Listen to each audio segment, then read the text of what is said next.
하나님의 말씀 잠언 4장 23절에 있는 말씀을 제가 읽겠습니다.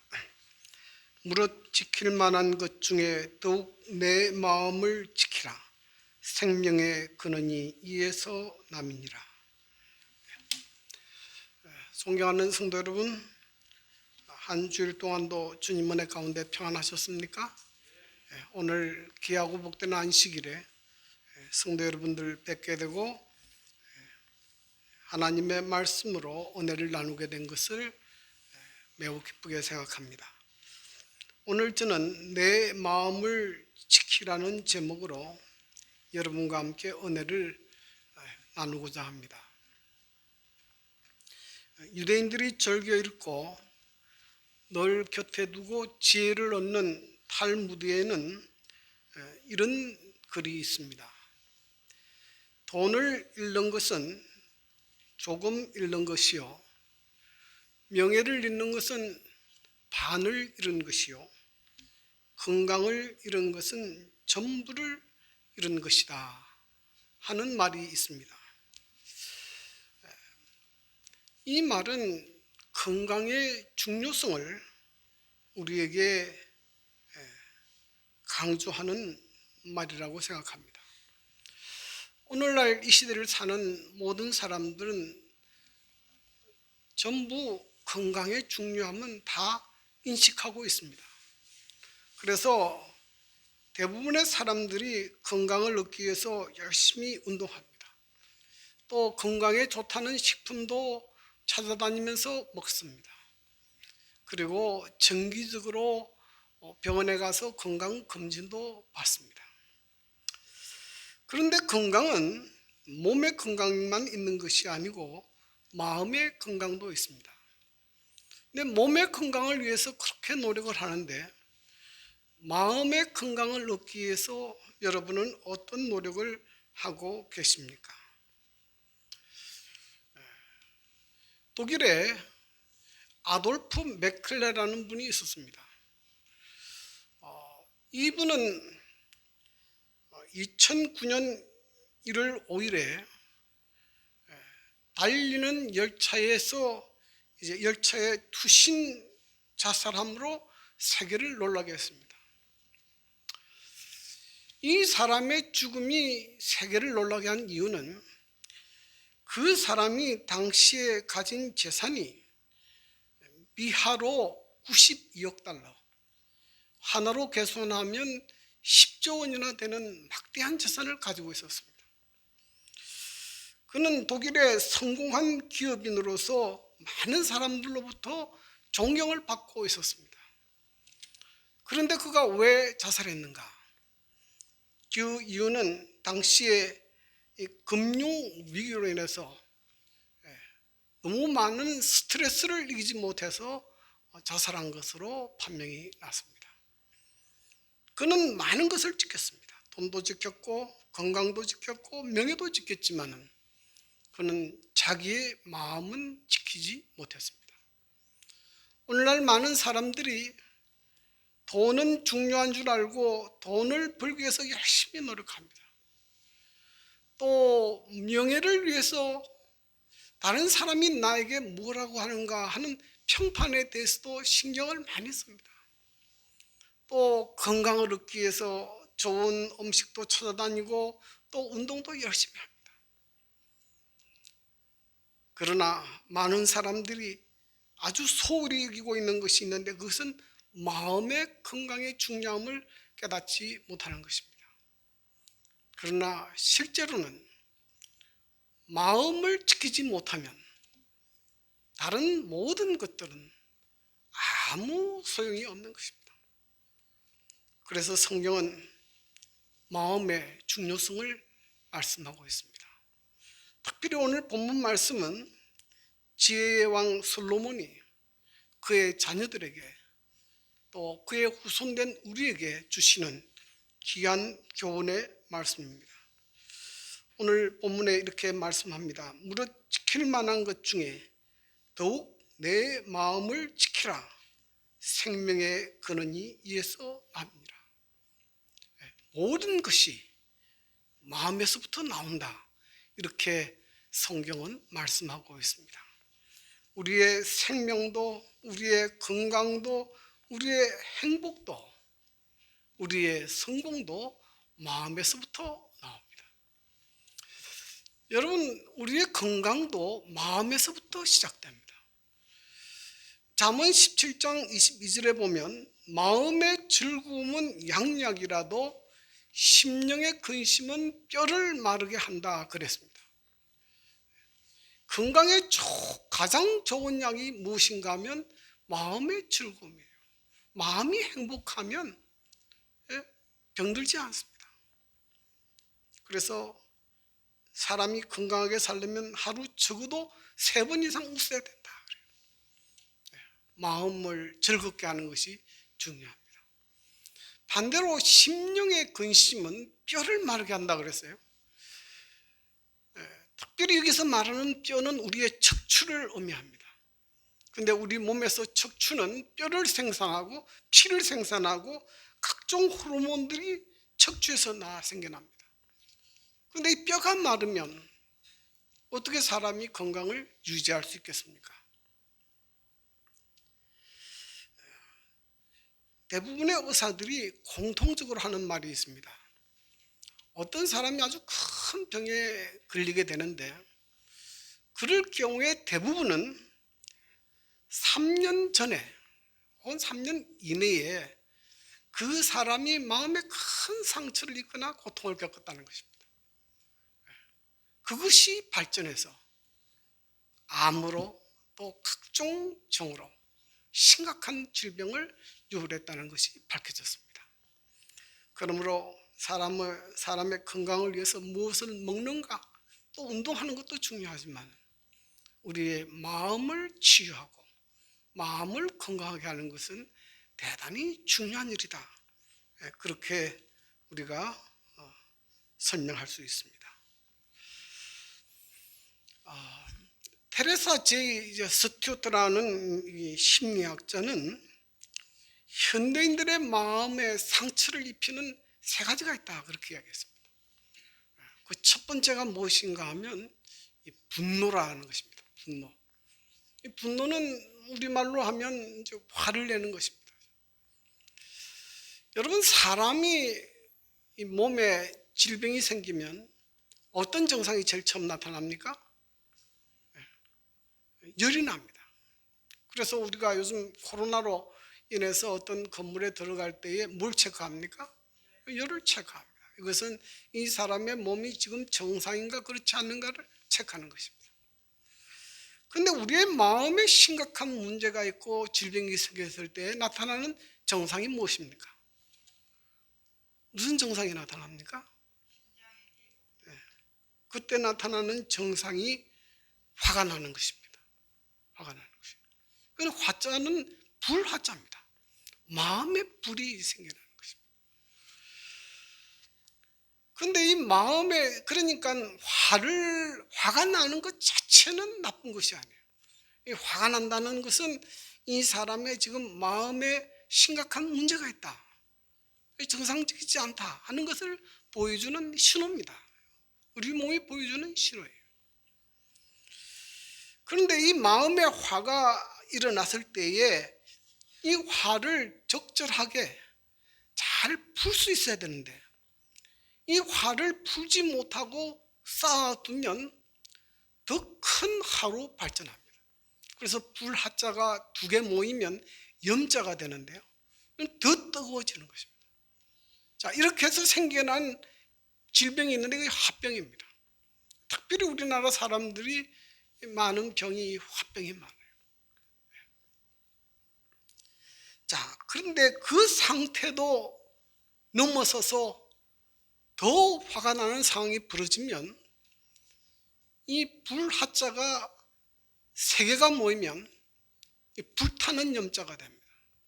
그렇게 되면 분노가 폭발하게 돼요. 그것이 밖으로 폭발하게 되면 이 폭언이나 폭력을 행사하고 심지어는 살인까지 하게 됩니다. 여러분, 성경에 기록된 최초의 살인은 그 살인은 분노로부터 시작된 것입니다. 분노가 그만큼 무서운 것이에요. 근데 이것이 외부로 표출되지 않고 내 내부로 표출되게 되면 그것이 우울증이 됩니다. 예.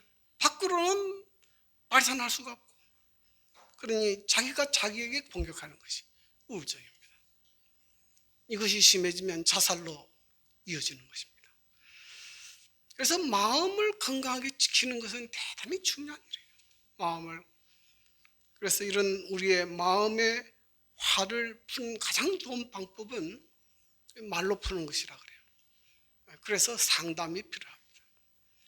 또 그렇지 않으면 또 기도를 하거나 명상을 하거나 또 찬미를 부르거나 이렇게 해서 우리의 마음의 화를 제거해야 합니다. 두 번째로 우리의 마음을 상하게 하는 것은 이 과도한 욕망이라 그래요. 사람에게 적절한 욕망은 필요합니다. 그러나 이 욕망이 과도해지면 필연적으로 시기와 질투가 따라오게 됩니다. 우리나라 속담에 이런 속담이 있습니다. 배가 고픈 것은 참아도 배가 아픈 것은 못 참는다. 무슨 말입니까? 전형적인 시기 질투의 말입니다. 다른 사람 잘 되는 것은 못 본다는 거죠. 여러분이 시기 질투가 많으면 우리 인격 자체가 파괴됩니다. 이런 시기 질투심이 우리의 마음을 크게 이렇게 상하게 만듭니다. 그래서 디모데전서 6장 6절에 보면 자족하는 마음이 있으면 경건에 큰 이익이 되느니라 그러죠. 그래서 우리 그리스도인들은 자기 삶에 자족하는 것을 배워야 됩니다. 그렇죠? 찬미가 가운데 그런 찬미가가 있지 않습니까? 내가 혹 초막 속에 살아도 예수님께서 계시면 그곳이 뭐가 됩니까? 천국이 되는 거죠. 뭐 아무리 좋은 호화 궁궐에 살아도 미워하고 싸우고 살면 행복하지 않는 것이에요. 세 번째는 이 자기 기만이라 하는 거죠. 자기를 이제 이렇게 남에게 잘 보이려고 하는 것입니다. 남에게 자기가 가진 것보다 필요 이상 과대하게 잘 보이려고 하려면 필연적으로 따라오는 것이 거짓말입니다. 속이고 살아야 돼요. 근데 이런 자기 기만도 우리의 정신 건강을 파괴하는 것입니다. 마음의 평안은 하나님께서 우리의 마음에 하나님과 우리와의 바른 관계 속에서 생겨나는 것입니다. 자, 그러면 어떻게 하면 우리의 마음을 건강하게 지킬 수 있는가 하는 것입니다. 먼저 우리가 기억해야 할 것은 우리의 마음을 비워두어서는 안 된다 하는 것입니다. 예수님께서 말씀하신 비유 가운데 빈 집의 비유가 있습니다. 그 내용은 이런 것입니다. 어떤 사람에게 귀신이 들었는데 이 귀신이 어떤 이유로 나갔습니다. 나가고 난 다음에 그 집이 깨끗이 청소되고 소재가 됐는데 이 귀신이 돌아다니다 오니까 그 집이 비어 있으니까 어떤 일이 벌어졌습니까? 더 악하고 흉악한 귀신 7을 데리고 와서 들어와 살게 되므로 그 형편이 이전보다 더 심해졌다. 그렇게 나오는 것이에요. 어거스틴은 이런 말을 했습니다. 어두움은 빛이 없는 것이 어두움이다. 죄란 우리 마음에 의가 없을 때 죄가 지배되는 것이 죄이다. 악이란 우리 마음에 선이 없는 것이 이제 악이다 그래서요. 미움이란 우리 마음에 사랑이 없을 때 생기는 것이다. 하나님께서 내 마음을 지배하지 않으면 누가 내 마음을 지배합니까? 사단이 내 마음을 지배하게 된다는 거죠. 그래서 여러분, 우리의 마음은 그대로 저절로 내버려 두면 가만히 두어도 뭐가 납니까? 악한 생각, 악한 욕망, 악한 마음들이 우리의 마음에 생겨나는 것입니다. 제가 자주 한강공원에 산책을 하는데요. 저희 집에서 가까운 곳에 이제 한강공원이 있습니다. 그 길을 따라가면 양편으로 빈 공터가 있습니다. 그런데 그곳을 지나다 보면 한두 달만 지나면 그곳이 잡초로 아주 무성해져요. 그러면 공원 관리실에서 또 그걸 가지고 또 다 이렇게 또 이제 깎아서 정리합니다. 또 한두 달 지나면 또 완전히 잡초로 우거져 버려요. 가만두어도 그렇게 됩니다. 여러분, 우리의 마음 봐도 가만히 내버려 두면 온갖 악한 생각, 쓰레기들이 아주 우리 마음의 생각을 잠식하게 됩니다. 그러므로 우리가 마음을 건강하게 지키려면 우리의 마음을 예수님께서 주관하도록 하셔야 합니다. 이건 굉장히 중요한 이야기예요.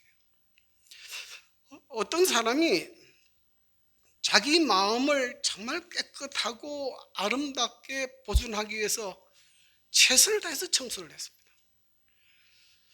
그런데 이 사람이 아무리 청소해도 돌았으면 또 더러워지고 돌았으면 쓰레기가 쌓이고 어떻게 할 수가 없어요. 그래서 나중에는 마음의 방을 청소하는 것을 포기해버렸습니다.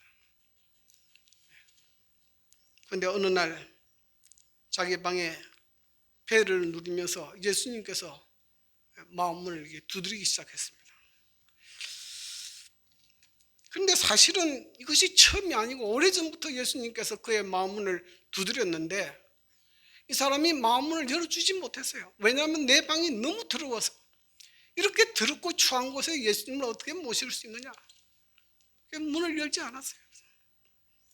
그런데 그날따라 예수님께서 너무 간곡하게 문을 두드리시고 그에게 문을 열어달라고 호소하기 때문에 이 사람이 마음문을 열기 시작했습니다. 그래서 예수님께서 그 마음문에 들어왔어요. 그 더럽고 냄새나고 추하고 쓰레기가 가득한 그 방에 들어왔습니다. 그리고 예수님께서 그곳에 사시기 시작했습니다. 그러면서 변화가 일어나기 시작했어요. 그 더럽고 추하고 냄새나던 그 방이 차츰차츰 정돈되고 깨끗해졌다는 것입니다. 여러분, 우리는 우리의 힘으로 스스로 우리의 마음을 깨끗하게 할 수가 없어요. 여러분, 사도 바울이 그렇게 고백하지 않았습니까? 로마서 7장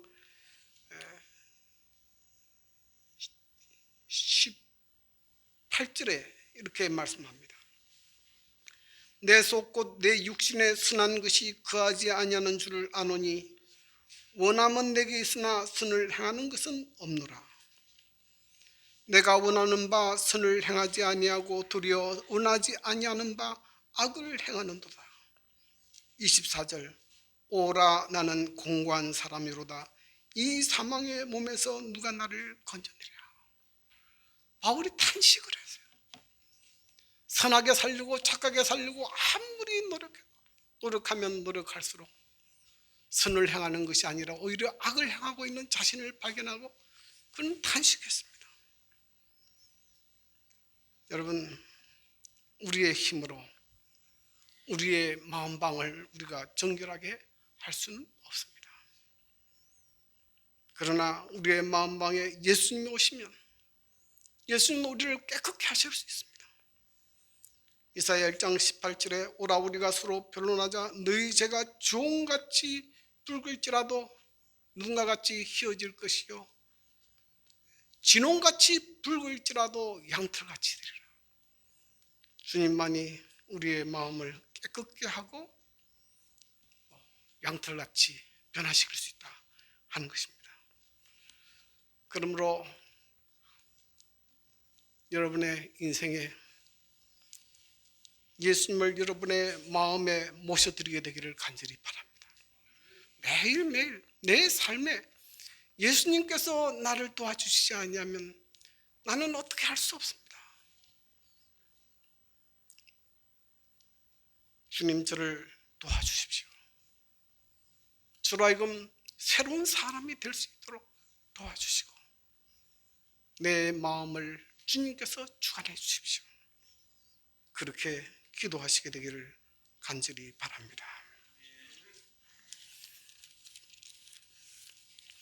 그 다음에 두 번째로 솔로몬이 우리에게 마음을 지킬 수 있는 방법으로 말씀한 것은 이것입니다.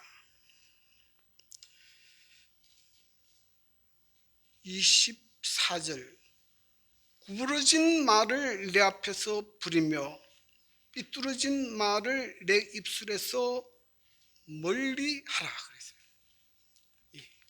말에 관한 것입니다. 여러분, 우리의 입술, 우리의 말이 우리의 마음에 영향을 끼칩니다. 우리가 우리의 입술로, 우리의 말로 부정적인 말을 하게 되면 우리의 마음도 부정적으로 바뀝니다. 그러나 반대로 우리의 말로 긍정적인 말을 하게 되면 우리의 마음도 밝아지고 긍정적인 마음을 가지게 됩니다. 그래서 우리가 어떤 말을 사용하느냐 하는 것은 대단히 소중한 말입니다. 잠언 15장에 보면 이런 말씀이 있습니다.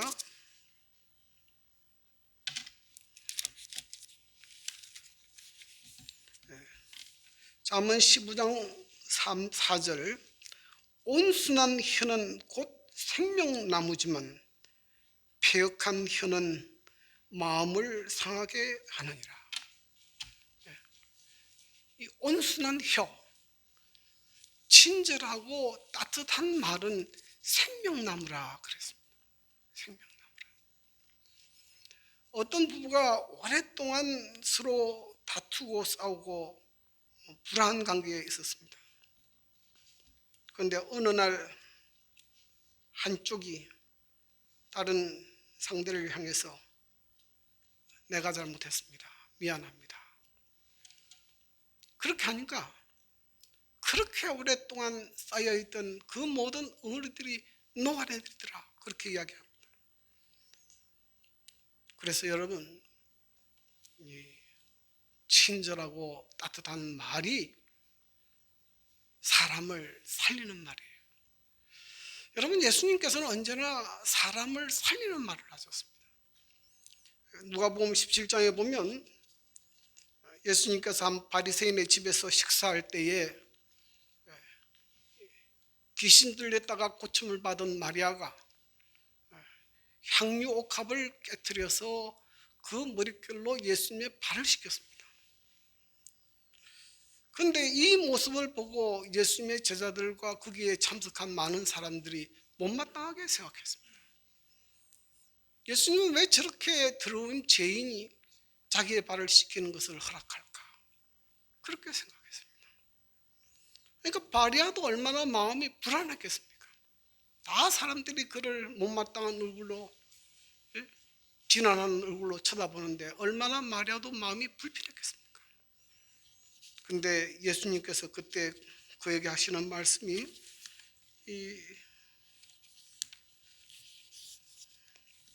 누가복음 17장 47절에 나오는데요.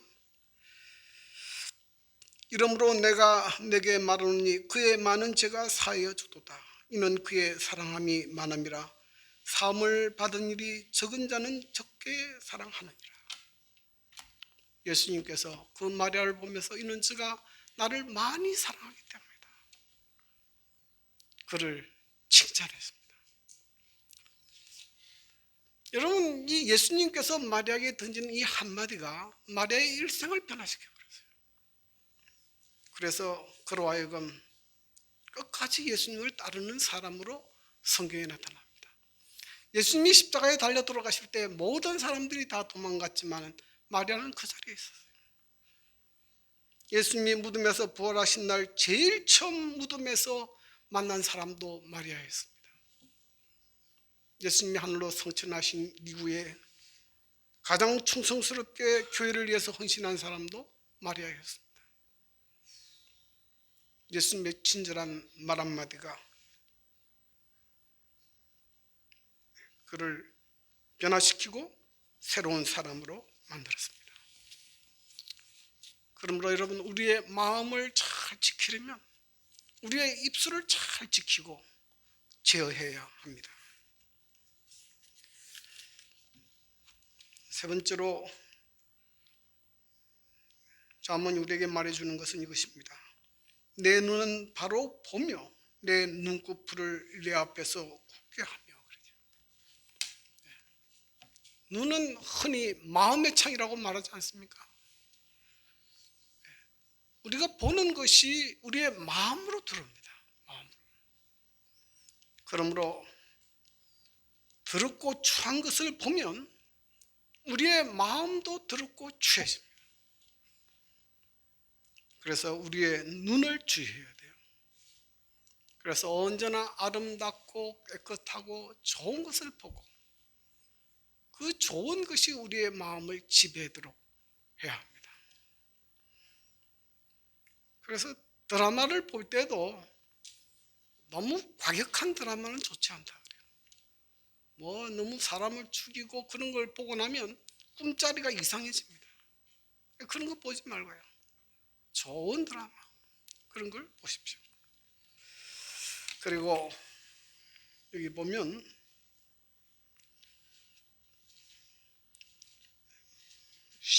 26절에 내 발이 행할 길을 평안하게 하며 내 모든 길을 든든히 하라. 자르나 우르나 치우치지 말고 내 발을 악에서 떠나게 하라. 마지막은 우리의 발로 어디를 갈 것인가 하는 것입니다. 행동하는 것이죠. 그래서 우리가 이제 발로 어디든지 갈 수 있지 않습니까? 근데 우리가 발로 갈 때 정말 가야 할 만한 곳에 가야 하고 그렇지 않은 곳에는 가지 말아야 한다는 것입니다.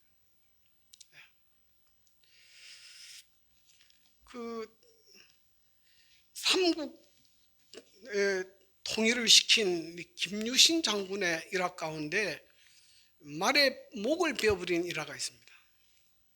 여러분들도 다 아시겠지만은 이 김유신 장군이 젊었을 때에 이 천관녀라고 하는 아주 절세미모의 기생의 집에 매일처럼 다녔어요. 근데 그런 모습을 보고 그 어머니가 이렇게 이야기했습니다. 나는 너가 우리 집 가문을 빛내기 위해서 밤낮으로 기도하고 있는데 너는 밤낮으로 기생집에 다녀서 되겠느냐. 근데 김유신이 그 어머니의 말을 듣고 다시는 기생집에 가지 않기로 굳게 결심을 했습니다. 그리고 친구와 함께 이제 술을 한잔 마시고 집으로 오는데 이 말이 늘 습관처럼 그 천간역 기생집으로 가니까 자기도 모르는 사이에 기생집으로 가버렸어요. 그러니까 자기 칼을 빼가지고 목의 말을 잘라버리고 다시 집으로 돌아왔다. 그렇게 기록합니다. 그래서 그 위대한 인물이 된 거죠. 여러분, 성경에 보면 가장 힘센 사람으로 기록된 삼손이 있습니다. 삼손이 왜 자기 인생이 그렇게 비참해졌느냐? 그것은 그가 힘은 대단히 셌지만 그의 발걸음이 하나님께서 금하신 장소로 자꾸 가고 있었어요. 하나님께서 가지 말라고 하는 블레셋 여인의 그 집에 가서 계속 머물다가 나중에 힘도 잃고 눈도 뽑히고 비참하게 그의 일생을 마감하지 않습니까? 그러므로 우리의 가는 발걸음 주의해야 합니다. 하나님께서 말씀하신 대로 바르게 가야 돼요.